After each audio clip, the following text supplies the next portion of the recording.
everyone. This is Vinod Kumar Verma. Today, in this video, we are going to learn past indefinite tense. In our previous videos, we have already learned present tense and its kinds. That means simple present tense, present continuous tense, present perfect tense, and present perfect continuous tense. Now, today we are going to learn past indefinite tense. So let's get started. तो चलिए शुरू करते हैं. आज हम लोग क्या सीखेंगे इस वीडियो में? Past indefinite tense. Let me tell you one thing before learning past indefinite tense. क्या है कि past indefinite tense सीखने से पहले हम एक चीज क्लियर कर देना चाहते हैं. क्या कि हम लोग टेंस ग्रामर क्यों पढ़ते हैं? आखिर हम लोग टेंस सीख रहे हैं तो क्यों? अगर यही चीज नहीं पता होगा तो फिर मजा नहीं आएगा पढ़ने में. दैट मीन्स फिर इंटरेस्ट नहीं आप लेंगे. मतलब क्या है नहीं है. देखिए ग्रामर क्यों पढ़ते हैं, सबसे पहले ये जानना बहुत जरूरी है कि आखिर हम जो चीज पढ़ रहे हैं वो हमारे लिए कैसे बेनिफिशियल है. आखिर हमें वो कहाँ यूजफुल यानी कि यूज होगा, हमारे लिए कहाँ यूजफुल होगा वो. तो ये बहुत इंपॉर्टेंट चीज है. देखिए ग्रामर जो पढ़ते हैं इससे क्या फायदा है. सबसे पहले एक जो आजकल सबसे ज्यादा क्या इंपॉर्टेंट है, you must know how to speak in English. आजकल सबसे ज़्यादा इंपॉर्टेंट चीज़ है. कहीं भी देखिए कि आप इंग्लिश बोलना, आजकल लोगों की ये इच्छा होती है कि how to talk in English, कैसे लोगों से इंग्लिश में बात करें, है ना. तो खास करके जो कि इंग्लिश नेटिव स्पीकर नहीं होते हैं. देखिए हम लोग जो है यहाँ क्या है कि नेटिव स्पीकर नहीं है. जो नेटिव स्पीकर होते हैं वो लोग क्या करते हैं कि उनका लैंग्वेज ही इंग्लिश होता है तो वो तो सीख लेते हैं ना. वो ग्रामर की नॉलेज नहीं भी रखेंगे यानी वर्ड पावर उनका नहीं भी है तो भी अंग्रेजी बोलेंगे. बचपन से जन्म से क्या होता है कि जब जन्म लेते हैं उसके बाद बच्चा जब बढ़ता है तो वो अंग्रेजी बोलना शुरू कर देता है. लेकिन हम लोग क्योंकि हमारा नेटिव लैंग्वेज इंग्लिश नहीं है, that's why we are not able to speak in English to each other, है ना. एक दूसरे से हम लोग अंग्रेजी में बात नहीं कर पाते हैं. इसके लिए क्या करते हैं, हमें ग्रामर सीखना ही पड़ेगा. लोग ऐसे कहते हैं ना कि ग्रामर का नॉलेज रख के आप अंग्रेजी नहीं बोल सकते, लेकिन नहीं, अंग्रेजी बोल सकते हैं. ग्रामर का नॉलेज रखने के बाद अगर आपको पूरा ग्रामर का नॉलेज है, हाँ ये चीज़ है कि ये टाइम लंबा है, ये थोड़ा आपको टाइम लेगा. आपको लंबे समय तक स्ट्रॉन्ग स्ट्रगल करना होगा, बहुत ज़्यादा मेहनत करना होगा, वर्ड्स याद करने होंगे, वर्ड्स पावर जो है आपको बढ़ाना होगा. ग्रामर का सारा नॉलेज आप रखेंगे तो आप एक दिन जरूर अंग्रेजी बोल पाएंगे अपने मदद से.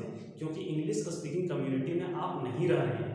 जो रह रहा है इंग्लिश स्पीकिंग कम्युनिटी में उन्हें कोई दिक्कत नहीं, वो तो ग्रामर सीखे बिना ही इंग्लिश बोल सकते हैं क्योंकि वहाँ 24 घंटा उनका जो सामना इंग्लिश से ही होता है ना.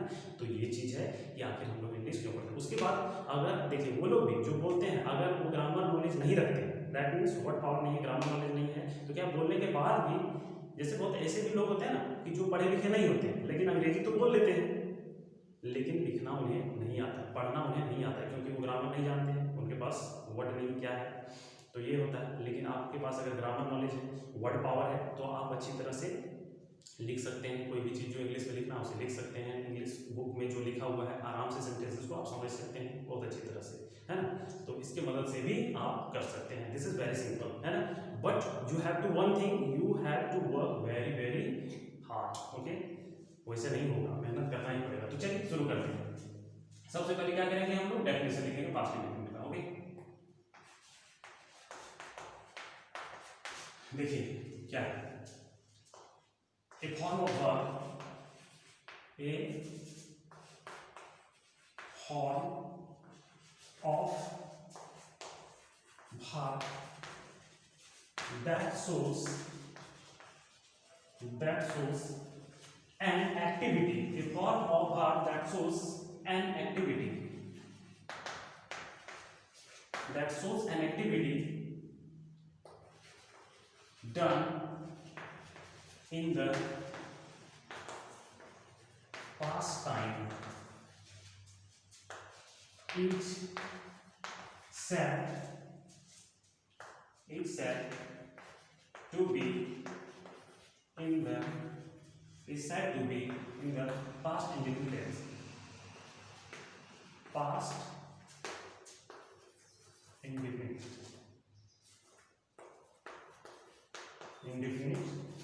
टेंस. समझिएगा. देखिए क्या कहता है, A form of verb that shows an activity done in the past time is said to be in the past indefinite tense. यानी कि क्रिया का वह रूप जो शो करता है, दिखाता है कि क्या है, एक्टिविटी जो है हो गया है, कब, पास्ट टाइम, दैट मींस बीते हुए समय में काम ऑलरेडी हो चुका है, पास्ट में काम हुआ है, तो वैसी क्रियाओं को जो है क्या है, पास्ट इंडेफिनिट टेंस में होना समझा जाता है। आप इसे सिंपल पास्ट भी कह सकते हैं, सिंपल पास्ट भी कह सकते हैं। अब देखिए बात रहा कि हम कैसे पहचानेंगे कि हिंदी वाइब के जो सेंटेंसेस होते हैं उनके अंत में क्या आते हैं, क्रियाओं के अंत में जो है क्या रहते हैं कि पहचानेंगे कि पास्ट इंडेफिनिट में होगा। तो देखिए क्रियाओं के अंत में आपको ता, था, ती, थी, ते, थे, एक इस तरह मिलेगा। उसके बाद आकारांत, इकारांत, ये सब होते हैं सेंटेंसेस में। जैसे एग्जांपल के तौर पर आप ले सकते हैं कि उसने मुझे अंग्रेजी पढ़ाया, मैंने उन्हें घर भेजा, कल मैंने कलम खरीदा, ऐसे कल मैं वहां गया, यानी कि पास्ट में जो काम हो चुका है। अब ता, था, ती, थी वाला सेंटेंस कैसे लिखते हैं, जैसे अगर हम बोल दिए सेंटेंस कि मैं घर जाता था, अगर ऐसा बोलते हैं मैं घर जाता था, तो ये भी सेंटेंस आपका पास्ट इंडेफिनिट टेंस का है। इसको हम दो तरह से बना सकते हैं। जैसे अगर हम बोलते हैं मैं घर जाता था, है ना, अगर लिखते हैं मैं घर जाता था तो आई, इसको इस तरह करना, V2 लगाना होगा, आई went to house, I went to house, देखिए I went to house, मैं घर जाता था। अगर इस तरह का सेंटेंस है तो ये भी हम इसे इसी रूप में बनाएंगे, मैं घर जाता था का ये बनेगा। अगर मैं बोला है ना, इस तरह बोलो इसे I went to home, कि मैं घर गया, तो इसका भी यही बनेगा, मैं घर गया, I went to house, इसका है ना। लेकिन इसे एक और तरीका देखिए, I used to go to house, ज्यादा सुटेबल आपका ये लग रहा है सेंटेंस। क्यों? I used to go to house, मैं घर जाता था, क्योंकि ये यूज्ड टू का प्रयोग कहां करते हैं, जहां पास्ट हैबिट को दिखाता है, मतलब कोई काम किया करता था। अगर इस तरह रहा ता, था वाला कोई भी सेंटेंस मिल जाए तो आप इसे एकदम बनाइए, कोई दिक्कत नहीं, बहुत सिंपल है और ये सटीक है ना। I used to go to house, ये तो ये है आपका पहचानने का तरीका बता दिया, है ना। अब देखिए इसका स्ट्रक्चर लेते हैं और इस पर हम लोग बनाते हैं। सबसे पहले देखिए अफर्मेटिव का, अफर्मेटिव का देखिए, affirmative sentence, what will be the structure of affirmative sentence? Let's write the structure. First of all we will write subject, after that V2 and object plus, अगर कॉम्प्लीमेंट लिखना चाहते हैं तो लिख दिए। अगर सेंटेंस इससे बड़ा है, मतलब इन तीनों से कुछ और भी है सेंटेंस में, तो आपको क्या करना होगा, साइड में लिखना होगा और इसे बंद कर देंगे इसे, ठीक है। अब चलिए इसका एग्जांपल लेते हैं। देखिए इसका एग्जांपल क्या होगा,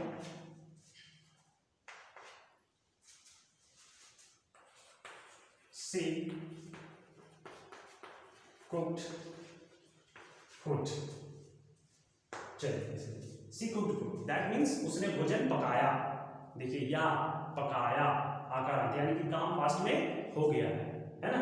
तो इस तरह का सेंटेंसेस और भी बहुत सारे सेंटेंसेस हैं। जैसे मैं वहां गया, आई वेंट देयर, उसने मुझे बुलाया, ही कॉल्ड मी, मैंने उसे पढ़ाया, आई टॉट हिम। इस तरह के बहुत सारे सेंटेंसेस आप बना सकते हैं। तो आप प्रयास करिए, स्ट्रक्चर इस तरह से लिखिए और इस स्ट्रक्चर के आधार पर बनाइए, बहुत सारे सेंटेंसेस बनाइए, है ना।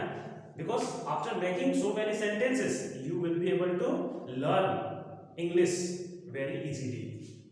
यही चीज है। आप जल्दी नेगेटिव देखते हैं, इसका मिटा देते हैं ऊपर लिखना, ठीक है।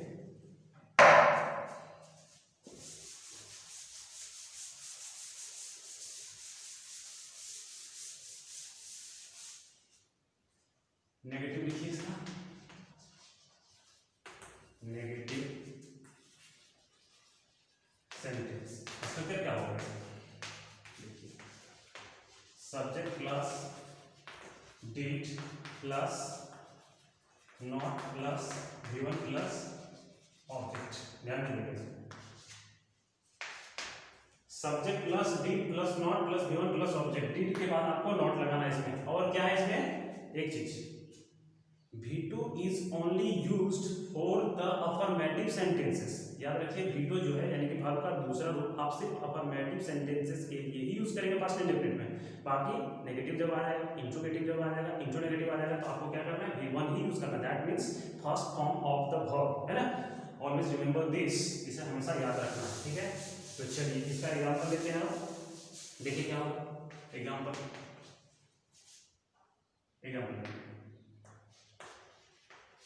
they did not solve the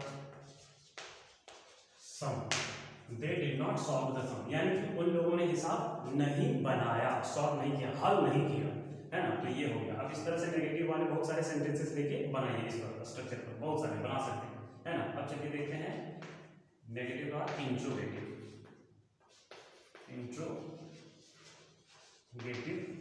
sentence. Interrogative sentence क्या होगा स्ट्रक्चर इसका? सबसे पहले क्या करेंगे, इसमें देखिए इंट्रोगेटिव है ना, प्रश्नवाचक है, तो इसमें आपको डीड पहले ही लगा देना होगा। डीड प्लस सब्जेक्ट प्लस, जैसे कि मैंने बताया था V1, सब में V1 आएगा, है ना, प्लस ऑब्जेक्ट प्लस आप लगा दीजिए कॉम्प्लीमेंट अगर यूज करना चाहते हैं तो, है ना। अब यहाँ क्या होगा, क्वेश्चन मार्क देना है इसमें, ठीक है। अब इसका एग्जाम्पल लेते हैं, देखिए इसका एग्जाम्पल लीजिए।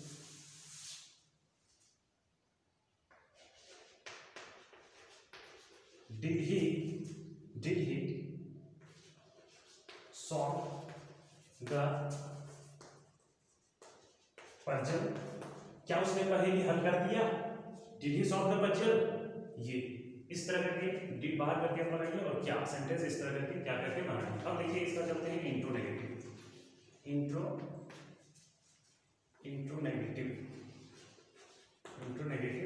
Sentence. Okay, let's take this example. पहले तो हम लोग लिखेंगे स्ट्रक्चर, उसके बाद एग्जांपल। इसमें भी डीड से ही शुरू होगा। डीड प्लस आपको सब्जेक्ट लगाना है, प्लस नॉट लगाना है, प्लस V1 लगाना है, प्लस ऑब्जेक्ट लिखिए, प्लस यहाँ आपको कॉम्प्लीमेंट लिखना है तो लिखिए, इसमें क्वेश्चन मार्क इसमें नहीं होगा, है ना। इसका एग्जांपल, ठीक है। Did you not complete your